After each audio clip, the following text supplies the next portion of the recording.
जय हिंद दोस्तों। इस वीडियो में हम परमाणु संरचना यानी एटॉमिक स्ट्रक्चर के बारे में अध्ययन करेंगे और एमसीक्यू के माध्यम से हम जो है इसको समझने का प्रयास करेंगे। पहला क्वेश्चन है, निम्नलिखित में से परमाणु के बारे में सत्य नहीं है। ऑप्शन ए, यह रासायनिक अभिक्रिया में भाग ले सकता है। ऑप्शन बी, यह स्वतंत्र अवस्था में रह सकता है। सी है, यह विद्युत उदासीन होता है। डी, यह अविभाज्य है। और ऑप्शन ई है, उपयुक्त में से कोई नहीं, उपयुक्त में से एक से अधिक। तो इसका आंसर हो जाएगा ऑप्शन ई, क्योंकि ऑप्शन ए जो है रासायनिक अभिक्रिया में भाग ले सकता है, बिल्कुल सही है। स्वतंत्र अवस्था में रह सकता है, बिल्कुल गलत है। विद्युत उदासीन होता है, सही है। यह अविभाज्य है, यह गलत है। तो दो गलत हो गया, इसलिए ऑप्शन ई इसका आंसर हो जाएगा। थोड़ा देख लेते हैं परमाणु के बारे में। एटम एटम जो है रासायनिक अभिक्रिया में भाग लेने वाला सबसे छोटा कण होता है, यानी कि यह रासायनिक अभिक्रिया में भाग ले सकता है और यह स्वतंत्र अवस्था में नहीं रह सकता है।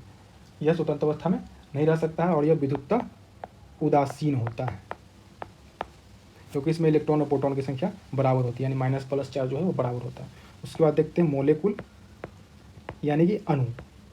अणु जो है स्वतंत्र अवस्था में रह सकता है और ये परमाणु से अणु में सबसे बड़ा अंतर यही है। परमाणु जो स्वतंत्र अवस्था में नहीं रह सकता है और मोलेकुल स्वतंत्र अवस्था में रह सकता है। ठीक है, उसका क्वेश्चन नंबर 2 देखते हैं। एक ही प्रकार के परमाणु से बने पदार्थ को क्या कहते हैं? ऑप्शन ए है तत्व, बी यौगिक, सी मिश्रण, डी मिश्र धातु। इसका आंसर हो जाएगा ए, कि तत्व जो होता है एक ही प्रकार के परमाणु से बना होता है। यौगिक एक से अधिक प्रकार के परमाणु से बना होता है। तत्व यानी एलिमेंट,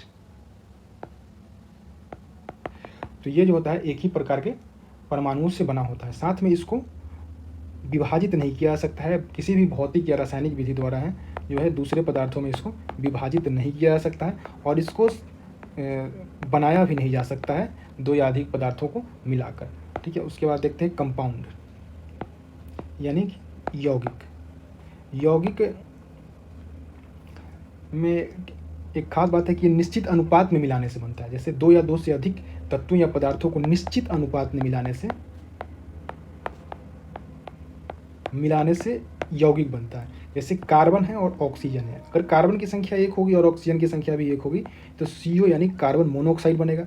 कार्बन की संख्या 1 होगी और ऑक्सीजन की संख्या 2 होगी तो CO2 यानी कार्बन डाइऑक्साइड बनेगा। यानी कि अनुपात निश्चित होना चाहिए कंपाउंड बनने के लिए। जैसे अगर हाइड्रोजन 2 है और ऑक्सीजन 1 है तो ये H2O बनेगा, यानी कि यहाँ भी 2 और 1 का अनुपात निश्चित होना चाहिए।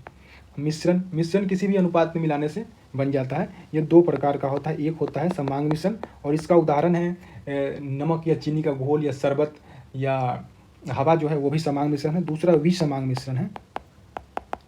विसमांग मिश्रण का उदाहरण है बारूद हो गया और कुहासा, ये विसमांग मिश्रण के उदाहरण है। क्वेश्चन नंबर 3 है, निम्नलिखित में से कौन सुमेलित नहीं है? Electron J Thomson, proton Goldstein, neutron Chadwick, positron Anderson और ऑप्शन ई। इसका आंसर हो जाएगा ऑप्शन ई, क्योंकि सभी जो है वो सही सुमेलित हैं। इलेक्ट्रॉन को ई से डिनोट करते हैं, प्रोटॉन को पी से और न्यूट्रॉन को एन से सूचित करते हैं। इलेक्ट्रॉन पर माइनस चार्ज होता है, प्रोटॉन पर प्लस चार्ज होता है और न्यूट्रॉन जो है वो आवेशहीन होता है, इस पर कोई चार्ज नहीं होता है। परमाणु के नाभिक में होता है A electron proton neutron, B electron और प्रोटॉन, सी प्रोटॉन और न्यूट्रॉन, डी केवल न्यूट्रॉन और ऑप्शन ई।